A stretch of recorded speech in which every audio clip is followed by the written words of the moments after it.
কঠিন থেকে কঠিনতম সত্য কথা বললেন পিগানি ভট্টাচার্য। ভিডিওটা দেখুন এবং কি কথাগুলো শুনুন। ভিডিওটা শেয়ার করে কপি লিংক করে সবাইকে, বাংলাদেশের সবাইকে দেখার সুযোগ করে দিবেন। ভিডিওটা দেখুন।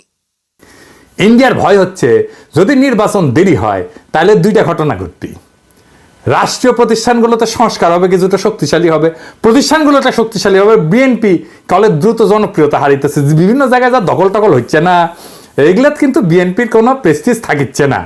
এটা বিএনপির নেতারা জানে কিনা জানি না, কয়া রাখলাম, আগে থেকে সতর্ক করে দিলাম, দ্রুত অজনপ্রিয় হইতেছে। তারপরে শিক্ষা প্রতিষ্ঠানগুলোতে আপনাদের তো ছাত্র দলের কোনো পজিশন নাই। আওয়ামী লীগের প্রস্থানে যে রাজনৈতিক শূন্যতা তৈরি হয়েছে, সেই স্থানে যদি নতুন কোনো রাজনৈতিক শক্তির দখল করে নেয় তাহলে তো ইন্ডিয়ার গোয়ামারা সারা। কারণ ইন্ডিয়া জানে নতুন রাজনৈতিক শক্তি প্রবল ইন্ডিয়া বিরোধী হবে, তাই তার কাজ হচ্ছে প্রফেসর ইউনূসকে এই প্রচারণা দিয়া, হিন্দু নির্যাতন, অমুক তমুক দিয়া তার ব্যস্ত করে ভয় পাওয়া দেওয়া, যেন উনি তাড়াতাড়ি নির্বাচন দিয়া চলে যান।